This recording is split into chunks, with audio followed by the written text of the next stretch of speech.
E por aqui na nossa série sobre a ISO 9001, nós avançamos agora com o requisito 8.5 para tratar da produção e a provisão de serviços. É importante ficarmos atentos a essa aula, porque vamos falar sobre os controles necessários para a produção e também para a provisão de serviço. Então, não pode ficar de fora. Se quer tirar toda a sua dúvida e ficar por dentro desse requisito, vem comigo então para a aula de hoje.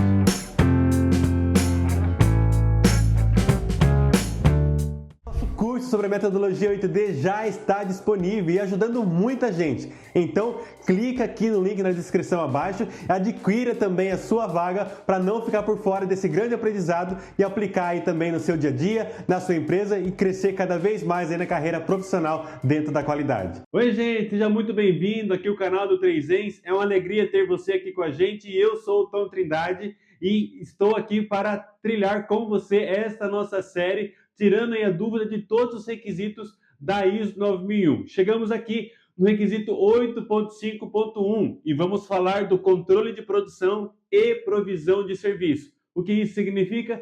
Que todos os requisitos anteriores a esse já estão disponíveis aqui para você no canal. Basta você procurar aí o número do requisito ou o tema e você vai encontrar e ficar por dentro aí e se especializar cada vez mais na norma. Olhando hoje para o tema desse requisito, nós vamos ver então a etapa dos controles, o que são necessários, quais são as preocupações que devemos ter aí no controle de produção e da provisão de serviço. Por isso, se está chegando agora, se inscreva aqui no canal, ative o sininho de notificação para que você seja notificado a cada momento em que um novo conteúdo estiver aqui disponível no canal. Vamos então olhar para a norma, ver o que ela pede para nós nos requisitos do parágrafo 8.5.1. A norma diz o seguinte: a organização deve implementar produção e provisão de serviço sob condições controladas. Condições controladas deve incluir como aplicável, ou seja, a norma está dizendo para nós quando é que é aplicável e quando eu devo olhar para a minha produção e para o meu serviço e aplicar o controle. E quando eu for aplicar o controle, quais são as preocupações que eu devo olhar, que eu devo trazer para o meu processo que a norma pede. E vai dizer o requisito A, que condições controladas devem incluir como aplicável o que dizem a disponibilidade de informação documentada que defina, na parte 1, as características dos produtos a serem produzidos, dos serviços a serem providos ou das atividades a serem desempenhadas. O que a norma nos pede aqui nesse primeiro requisito?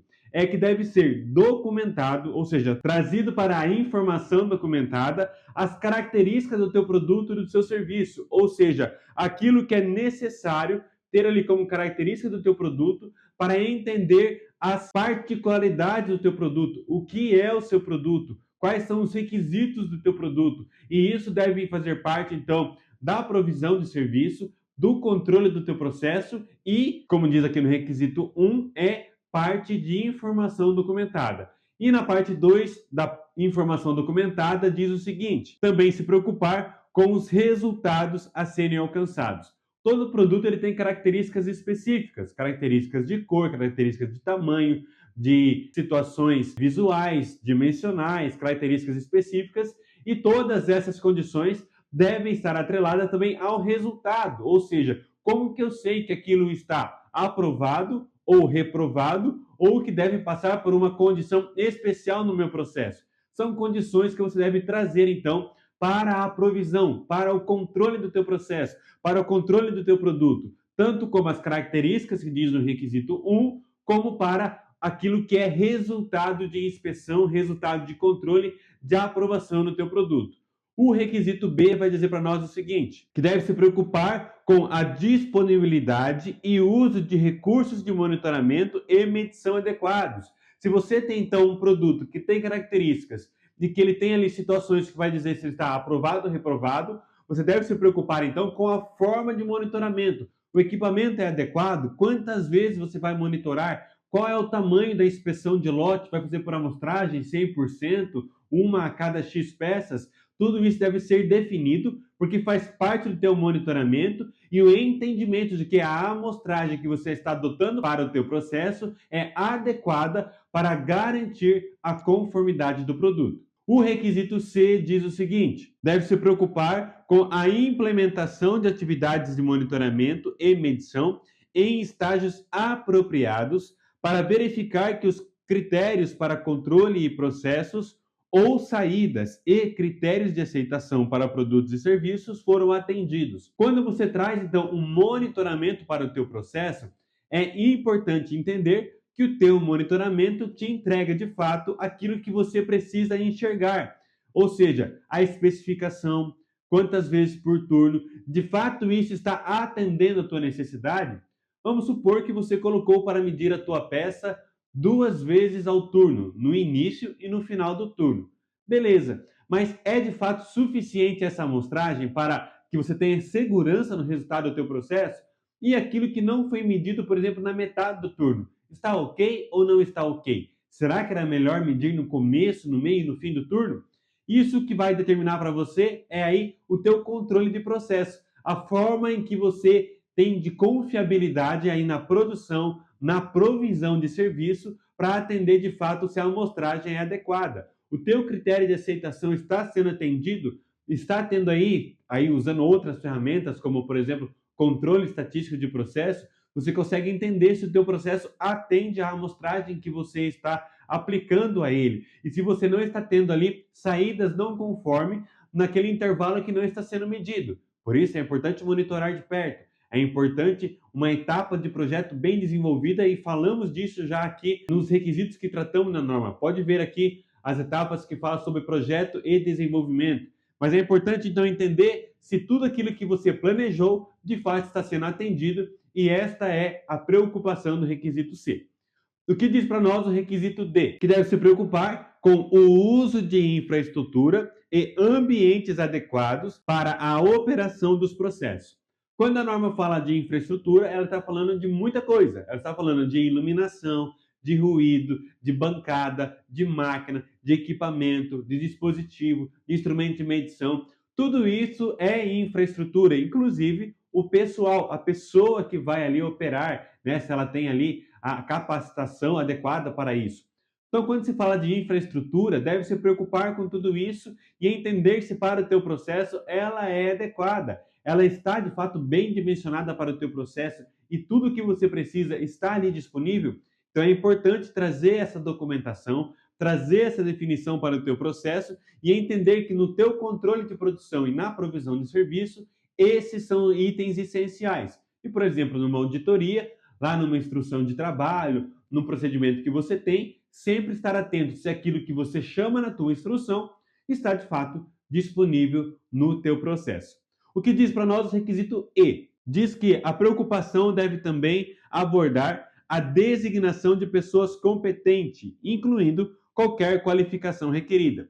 Estamos falando aqui de infraestrutura. Então, no requisito E, ele dá ali uma ênfase na infraestrutura em relação às pessoas, em relação à qualificação e em relação àquilo que aquela pessoa precisa apresentar como habilidade, como competência, para que ela possa, de fato, operar, que ela possa realizar a atividade da melhor forma possível, trazendo ali a especificação e o controle adequado. Ou seja, é a segurança que a pessoa que está controlando o teu processo, de fato, ela tem capacidade e vai entregar ali no final um bom produto e um bom serviço para o teu cliente.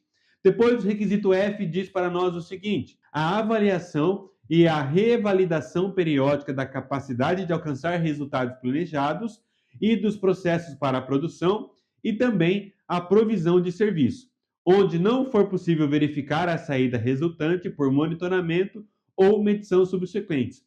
A norma fala de validação de processo quando você não consegue medir algo durante o teu processo. Vamos supor um exemplo que você precisa, no teu processo, entender como funciona tal produto, mas você não está medindo tal etapa. Então, você mediu uma peça e depois mediu a 100ª peça, ou seja, da peça 2 à peça 99, você não mediu. Então, talvez você precise ter um processo validado para isso. E como que você faz? Você faz testes, você faz simulações, você coloca o teu processo para rodar ainda em fase de desenvolvimento e entende se de fato esse intervalo de 100 peças é suficiente para você ter resultados adequados, resultados conformes na tua produção e na tua provisão de serviço. Às vezes é necessário ensaio de laboratório, porque você não consegue, apenas olhando para a peça, dizer se tal característica atende ou não à tua necessidade.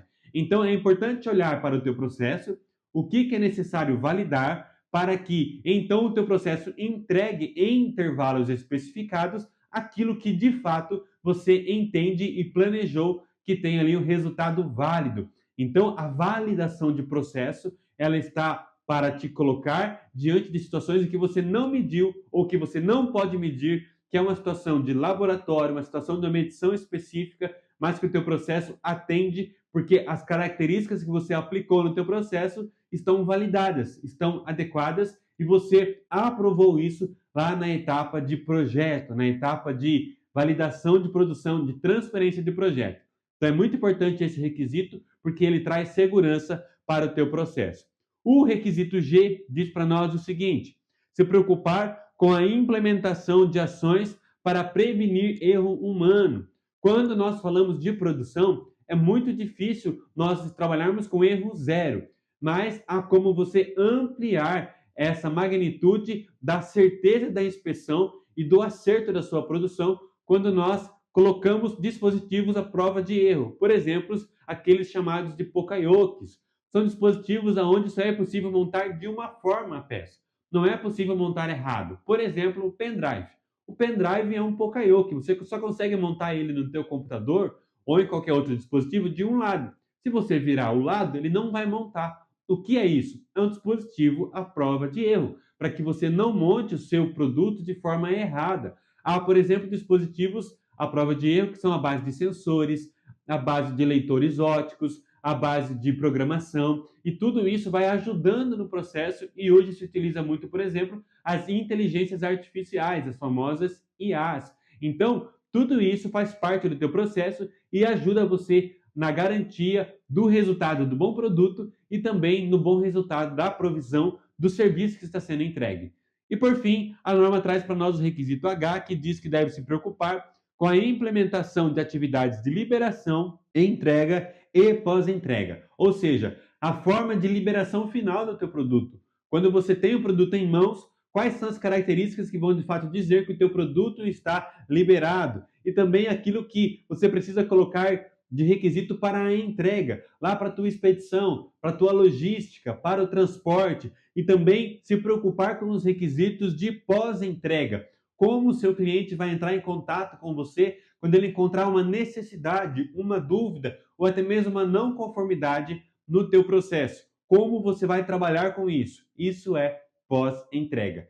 Bastante requisito nós tratamos aqui nessa parte do requisito 8.5.1, que tratamos de controle de produção e provisão de serviço. A preocupação da norma é se tudo que você planejou, de fato agora vai entregar o melhor para o teu cliente. Se ficou alguma dúvida, você pode deixar a tua pergunta aqui na nossa caixinha de comentários e eu vou responder. Todas as perguntas são rapidamente respondidas aqui, mas se você ainda tem alguma necessidade ou alguma não conformidade que tomou no teu processo, saiba que eu estou à disposição para te ajudar na implementação aí do seu sistema de gestão da qualidade, resolução de não conformidades. Por isso, entre em contato comigo lá no direct do Instagram e nós vamos entender e te atender em sua necessidade. Espero que tenha ficado claro para você a aula de hoje. Nós nos vemos na próxima aula para tratar do requisito 8.5.2 e vamos falar então de identificação e rastreabilidade. Nós nos vemos na próxima aula. Até breve.